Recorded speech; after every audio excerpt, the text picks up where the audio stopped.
So you're thinking of downsizing? Well, let me tell you now, Halifax is the time to do it. And I've got some great tips so that you don't get overwhelmed.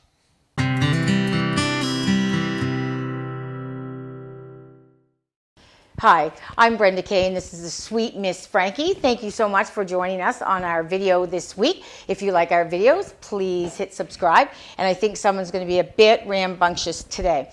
So today we're talking about downsizing and tips for downsizing. And I've been there. I did it. And it can be overwhelming. You know, you're in your house for 25 or 30 years, or more. I mean, I was there for over 20 years. So there's some steps that you can do, and I've got a checklist I'm going to attach here just so that it's not so overwhelming for you. So most important, make a plan. You know, sit down and write it out. So what I did first is, and we actually did with my mom too, is, have the kids come over and say, are there any pieces of furniture that you've been here since you've grown up? Is there any heirlooms or anything? Let them take it. Let them enjoy it now. Like one of my children has all my father's paraphernalia from his bar, and I love to go down to theirs and see it.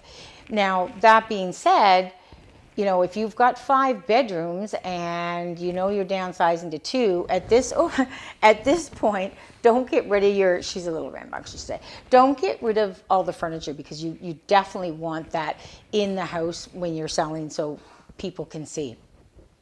So now you know what the kids want, you've kind of tagged it, and then think about your space. What kind of space are you going to be in? So what I like to do, if you're going out looking at apartments, measure your furniture. So you literally, the area that your living room furniture sits in, or your table or wherever, allow enough room for walking around, and then just measure it and put 4 little pieces of corner tape on there. Uh-oh, she lost her toy. Just a sec. There, we can't have Miss Frankie without her toy and her treat. So put the little X's there and kind of see, oh, okay, this is how much room our furniture takes. So when you go into the apartment, you can kind of picture it. And I know, like I said, been there. You don't want to give anything away. But hey, you're going from 3,000 square feet to 1,200 square feet.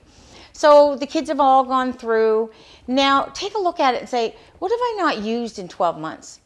I had stuff in my house I hadn't used for 10 years, but you know what? I didn't see it. You become blind to all these things in your house. So make a list of that, everything, and make a donate list. So clothing, things like that. Make a garbage list. I shouldn't say garbage. No, I don't mean garbage, but I mean things that are old or don't work anymore, things that, definitely have to go on the junk truck. So now you've got your piles, whether it's in the garage or the basement or a spare bedroom. So first thing I would do, call the junk company. Let them come up and get that. Call the donation company and let them come up and get it. Next thing you do is you want to acquire some boxes. You can go to UHaul anywhere and they will sell you some boxes. And then enlist family to help. When I was packing up some stuff that I knew I wasn't using anymore, the kids helped, and you get talking about memories, and you're looking at things, oh my God, remember you did that when you were in grade 2 for me. So we had some great chats over packing up mine. And then have a pile of what you're going to want to sell. And if it's pieces of furniture, like I said, don't take it out of the house yet, unless it's kind of over and above your regular furniture, because you want the house staged nicely when you do sell. So now you've got your boxes ready. They're anything that you're not using to. So there's things in your house that you use twice a year. Pack those things away.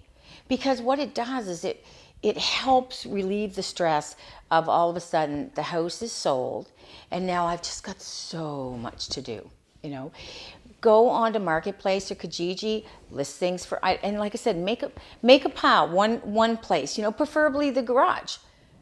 Someone comes to your house to pick it up or to buy it, there it is. you're right there. Please, if you are a senior and you are living alone right now, you don't know who's going to be coming to the house to pick it up. And I'm not saying there's bad people out there. No.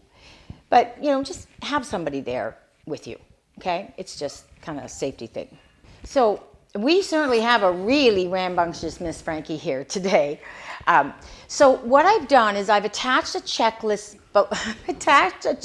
below that it really does help you tick all the boxes, like I said. When you take it and you put it on paper step by step, so those are my downsizing tips. Like I said, I've been there, I've done it, and you know what? It can be overwhelming, it can be scary. Follow the plan, use my checklist, and it will be okay. I'm Brenda Kay with the Halifax Home Selling Group. This is the Sweet Miss Frankie. We come to you every Thursday, Halifax Real Estate with Brenda Kay. We'll see you next Thursday. Cheers.